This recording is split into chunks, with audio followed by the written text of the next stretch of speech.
estos detalles, continúa ahí en el lugar, por favor, porque a las 9 vamos a volver a entrar contigo ya con punto de vista. Era Julio Fernández desde el Cercado de Lima. Bien, amigos, tuvimos que hacer una interrupción a las entrevistas, por supuesto, que están programadas ya aquí en Hora Clave, porque se trataba de una información realmente urgente y preocupante. Ya estamos en nuestros estudios con el señor Joseph Dager, quien es analista político, precisamente para analizar un poco todos estos temas que sin duda están afectando pues el buen desarrollo de nuestro país. Justo hablábamos con el congresista Vieira. ¿Cómo está, señor Dager? Buenas noches. Buenas noches, Luis. Muchas gracias por la invitación. El tema de la inseguridad ciudadana. Y aquí está graficado, pero en una forma tremenda. Una vez más, este ataque en vía pública, en una zona muy conocida, en la avenida 28 de Julio, en el Cercado de Lima, por estos dos sujetos que entran a matar a un conductor, al conductor de este vehículo. Terrible, ¿no? Lo que acabamos de ver no puede sino causarnos consternación. Es una cuestión terrible. Yo creo que el tema de la inseguridad es algo que nos ha desbordado un poco como Estado. Creo que no es un asunto solo de este gobierno, pero que claro, también tiene que ver mucho con este desborde que uno siente respecto de las acciones de gobierno, pero que probablemente no se soluciona con la pena de muerte, ¿no? Ni esto, ni las violaciones, ni muchas otras cosas, ¿no? Yo creo que el tema de la pena de muerte probablemente habrá que discutirlo y debatirlo más. Yo no creo que ningún proyecto de ley en ese sentido pueda tener una solución rápida en un año. Hay muchas aristas que están aquí contenidas, pero yo creo que hay que pensar mucho más en esto. Hay una serie de temas que a veces nos distraen de lo importante, ¿no? Así es. Y cómo combatir la inseguridad creo que es uno de los temas a los que nuestro gobierno, nuestro Estado, nuestros políticos deberían dedicarse con seriedad. Por ejemplo, este terrible caso que también se tocaba en la entrevista anterior de este sujeto impresentable que acaba de ser absuelto, ¿no? El problema, el problema no es que no exista pena de muerte para ese enfermo mental, ¿no?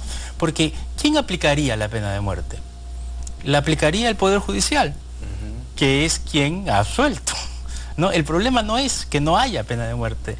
El problema es que tenemos que pensar en un Poder Judicial que sea pues no solamente eficiente, sino completamente honesto. Probo, y en un parte policial que dé todos los elementos necesarios como para que esto se pueda realizar tanto de la Fiscalía como desde el Poder Judicial. Nuestras instituciones son muy frágiles, digamos, de momento. Son frágiles y tenemos que, dado que las instituciones son frágiles, tenemos que tener funcionarios, personas, probas que puedan acompañar estas instituciones frágiles. La pena de muerte es otro debate. No está de acuerdo, por lo que vemos. Yo creo que no. Yo creo que la pena de muerte no es la solución. No me niego a debatirla, pero no es la solución inmediata, no es la receta mágica que nos va a conducir a un país mejor de la noche a la mañana, ¿no? ¿Y cuál sería la solución para enfrentar, digamos, al menos en este nivel represivo ya, ¿no? Y tratar de evitar casos monstruosos como el que le ocurrió a esta niña Jimenita de 11 años hace poco? Bueno, más allá de la educación, que obviamente va a ser un trabajo a largo plazo con futuras generaciones, pero de momento, para tratar de frenar esta ola. Bueno, pero eso de la educación hay que empezarlo ya, ¿no? Por supuesto. Porque si seguimos pensando que eso es algo de largo plazo, entonces no lo vamos a empezar nunca. Hay que empezarlo ya. En segundo lugar, hay que fortalecer las instituciones. En tercer lugar, desde el punto de vista de lo represivo, hay que tener una normativa mucho más estricta en ese sentido, ¿no? Y hay que tener una formación, ya no me refiero a educación en valores, sino una formación a todos estos funcionarios que van a aplicar justicia, a los operadores de la justicia, mucho más concreta sobre en qué significan este tipo de abusos. Aquí no hay solidaridad de género y ese tipo de cosas. Aquí hay que saber exactamente sobre qué nos estamos enfrentando. Por otra parte, volviendo a lo de la pena de muerte, está demostrado que no es disuasiva, ¿no? Entonces no dejaría de ocurrir las cosas, ¿no? Entonces yo creo que el debate tiene que ser mucho más serio, ¿no? Y estos temas, digamos que como bien señalan, distraen los principales, ¿no? Hablamos de cómo frenar la violencia, cómo, digamos, luchar contra la desnutrición infantil, cómo mejorar nuestra calidad educativa, que tengamos buenos colegios en todas partes del Perú, no solamente en Lima o en las ciudades importantes, el tema de la salud, que no haya gente que da luz en un pasadizo o en un baño, ¿no? Que son hechos vergonzosos que han ocurrido hace poco. Estos hechos o estos pedidos, por ejemplo, de vacancia constantes, distraen, buscan torpedear, digamos, el gobierno de turno. Ya no estamos hablando solamente de PPK, sino de quien en este momento representa, pues, a la máxima autoridad en nuestro país. Sí, yo creo que los distraen. Yo creo que se ha anunciado que va a haber un nuevo pedido de vacancia. No está muy claro si este nuevo pedido de vacancia tiene nuevos elementos respecto del pedido anterior. Según los que nos presentan, sí. Habría que ver qué nuevos elementos son esos. El anterior pedido de vacancia está muy pronto, ¿no? Está muy atrás, muy claro, cerca. Diciembre último. Y creo que lo que inmediatamente debimos hacer cuando, digamos, ese pedido se rechazó fue ponernos a pensar, digamos, en el Congreso y probablemente ponerlo por escrito, ¿qué significa incapacidad moral permanente? ¿No? Porque hasta ahora no lo tenemos claro. Está escrito incapacidad moral permanente. Incapacidad moral permanente significa mentir. Una mentira, 2 mentiras, 3 mentiras. ¿Qué es incapacidad moral permanente? Es un hecho muy subjetivo. Es algo muy subjetivo, es algo que se nos escapa de las manos. Estuvimos a punto de tener una vacancia presidencial. Entonces, un mínimo de seriedad de la clase política hubiera sido el lunes siguiente comenzar a discutir, bueno, ¿qué es incapacidad moral permanente? Porque si ya se presentó esa moción de vacancia, teníamos que saber que en cualquier momento se iba a volver a presentar. Entonces, si estamos volviendo a presentar, yo me imagino que tenemos nuevos elementos que probablemente van hacia lo mismo, hacia que el presidente respecto de estas negociaciones mintió, a que aprovechó su condición de funcionario para utilizar sus empresas en el momento que fue ministro y que cuando era presidente mintió. Bueno, el mentir es demostración de una incapacidad moral permanente, definámoslo, porque si no es muy subjetivo. Por otra parte, parece que estamos en otro escenario, ¿no? Parece que desde el punto de vista de los votos va a ser más complicado ahora que la vez anterior. Pero sin duda son cuestiones que distraen. Así es. De momento estaría, bueno, la izquierda que se ha unido para este caso, Acción Popular que está dividido en ese tema. Se podría contar con los 61 votos de Fuerza Popular que le quedan, pero aún así no llegarían, ¿no? El APRA ha dicho que no. Alianza por el Progreso particularmente pienso que no, así que como que no llegarían, ¿no? Pero el punto es que igual, o sea, el presidente sigue debilitado y sigue expuesto a esta arremetida en cualquier momento que puede dar, digamos, la fuerza política que tiene el control de momento en el Congreso. Claro, y eso genera de que el país se estanque. Yo creo que de una parte efectivamente podría indicar lo que decíamos hace un momento, que hay una clase política que no se está comportando a la altura y con toda la seriedad del caso, pero por otra parte también es cierto que el presidente debería tomar nota, ¿no? Debería tomar nota que por un lado, claro, efectivamente está debilitado, pero por otro lado debería tender puentes, ¿no? Es decir, después de que se salvó de la vacancia, ¿qué gesto de tender puentes, qué gesto de política nacional le hemos visto, más allá del bailecito. No hay reacción. No hay reacción, ¿no? Es decir, el presidente debería darnos permanentemente gestos de que gobierna desde Palacio y no desde San Isidro. Pero ese es el estilo de PPK. ¿Cómo define esa situación? Porque eso también es importante, ¿no? El perfil que él tiene. Parece, él lo ha dicho ayer o anteayer, que digamos él no quiere entrar en discusiones bizantinas y que él se va a dedicar a trabajar y a trabajar, lo dijo así 3 veces. Pero claro, parece que eso no es suficiente en política, ¿no? Claro. O en nuestra política no es suficiente. Le dijo al Papa que lo único malo del Perú eran los políticos, ¿no? Y se lo dijo el presidente. O sea, el presidente no se asume político, ¿no? Entonces, digamos, si el presidente no se asume político, uno se pregunta quiénes son los políticos, ¿no? Entonces, claro, yo creo que el presidente también tiene que asumir que es político, que tiene que hacer política, que este tiene que ser un gobierno cuya columna sea la política.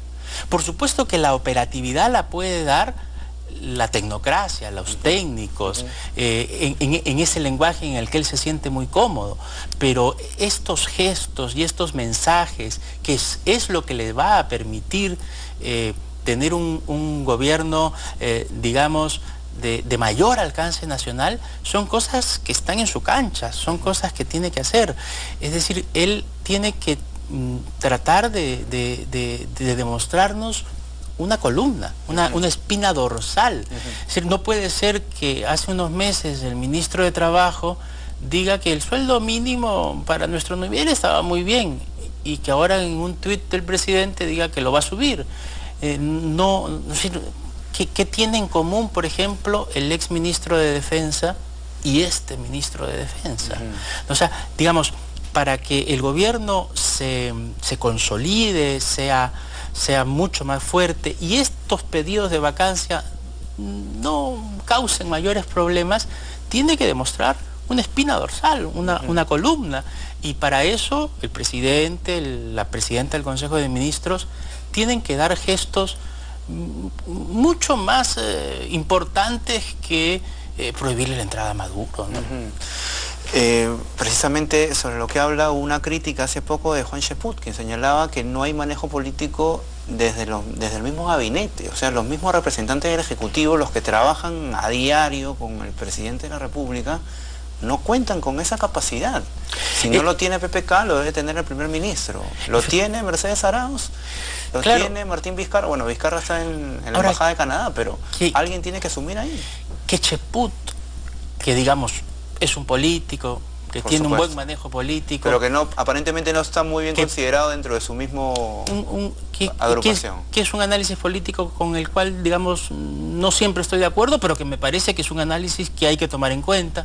Pero que Cheput tenga que salir en público a decir eso, que no pueda decirlo al interior, es terrible. No tiene acceso. No tiene acceso, es terrible. Es decir, no llega al entorno del presidente de la República. Probablemente Cheput tendría que estar en el gabinete y tendría que ser mucho más escuchado. Y dentro del gabinete, Bruce probablemente tendría que tener mucho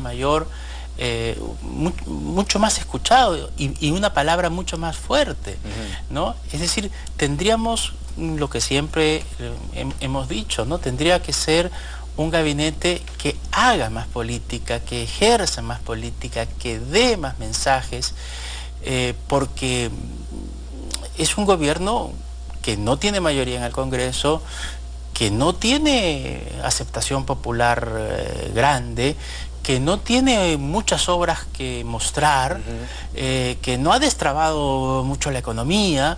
Entonces, caramba, tiene que... está entrampado en todo este tema también de la megacorrupción de Odebrecht, que le salpica al mismo presidente, lamentablemente. Entonces, así es. ¿cómo salir de eso? O sea, pero eso tiene que ser ya, porque si no, ¿qué va a pasar? Se lo comen los leones, como parafraseando a Kenji Fujimori. Efectivamente, ¿no? Y esto es algo que el presidente... y esto es algo que el presidente tiene que asumir, y no es una discusión bizantina.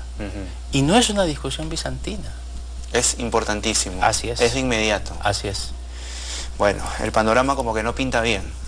Yo creo que el panorama es complicado. Creo que todavía estamos en un momento en el que se puede hacer un giro de timón. Creo que estamos empezando un gobierno, a pesar de que la popularidad pareciera que lo estamos terminando, pero para eso tienen que haber convicciones en el presidente, en la primera o en la primera ministra, en su gabinete. Tenemos que probablemente escoger 2 o 3 problemas que a la población realmente le importen. La inseguridad, por supuesto, es uno de ellos. La corrupción es otro. La reactivación económica. La reactivación que haya económica, empleo, que haya más dinero. Si el porque estamos estancados. Si el presidente, como nos dice, no tiene nada que temer con Odebrecht, entonces que lidere. Él tiene la posibilidad de liderar la lucha contra la corrupción.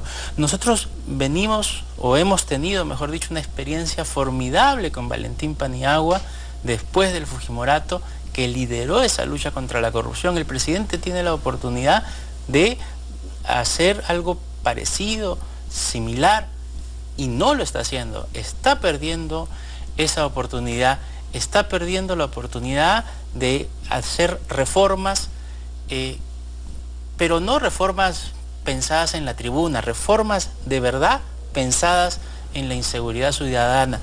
Eso le va a dar espina, le va a dar columna. De camino al bicentenario, correcto, ¿cierto? A futuro. Pero ya estamos a año y medio acercándonos a los 2 años de gobierno. Y se hablaba de un gobierno de lujo, de un equipo de lujo que tenía experiencia, que iba a entrar no para ver cómo estaba la situación, sino que entraba de frente sabiendo qué es lo que iba a hacer o lo que tenía que hacer.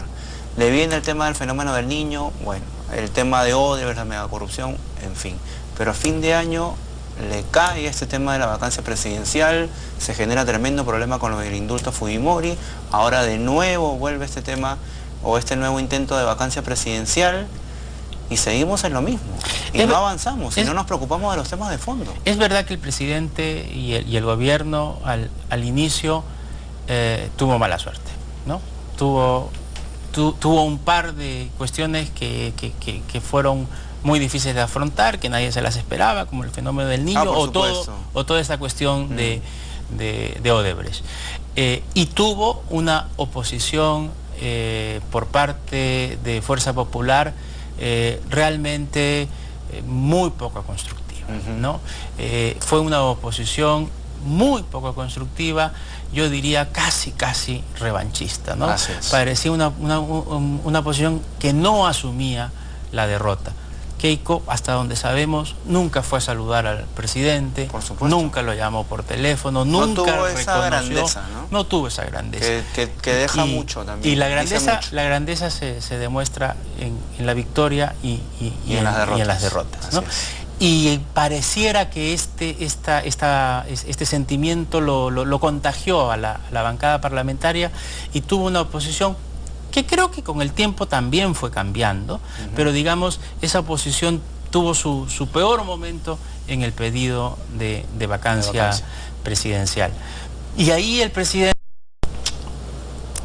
quizás perdió la oportunidad de dar ese giro de timón que quizás, insisto, todavía está a tiempo. Es decir, insistir en eso, en el lenguaje en el que él se siente muy bien, reactivación económica, tecnocracia, etcétera, pero también dar mensajes, tener principios, tener columna, dirigirnos hacia el bicentenario, ir hacia 2 o 3 cuestiones principistas y también concretas hacia las cuales dirija la población. Pero el tema de la reconstrucción del norte, precisamente, bueno, que venga el fenómeno, puede ser bueno, no es la responsabilidad de él, pero ahora la reconstrucción sí, y hay demoras y hay gente que sigue viviendo exactamente igual de como quedó. Efectivamente, sí, quería terminar la idea. Tuvo esta mala suerte, una oposición muy terrible, pero digamos, ya estamos al año y medio, o sea, eso ya ocurrió, ya pasó, lo comprendemos, pero ya es momento de decir, bueno, ya, ¿no? Ahora ya estamos al año y medio, tenemos que salir hacia adelante, ¿no? Es difícil, pero hay que hacerlo porque si no, la popularidad seguirá bajando, la debilidad del gobierno seguirá bajando y sin un gobierno político estable, no va a haber reactivación económica. No va a haber. La última CADE ya lo dijo, ¿no? No hay cuerdas separadas entre política y economía. Correcto. Muchas gracias, señor Tajes, por estar esta noche con nosotros. Gracias. Bien, amigos, así terminamos Hora Clave. Rápidamente ya llega Fernando Díaz con Punto de Vista. Buenas noches.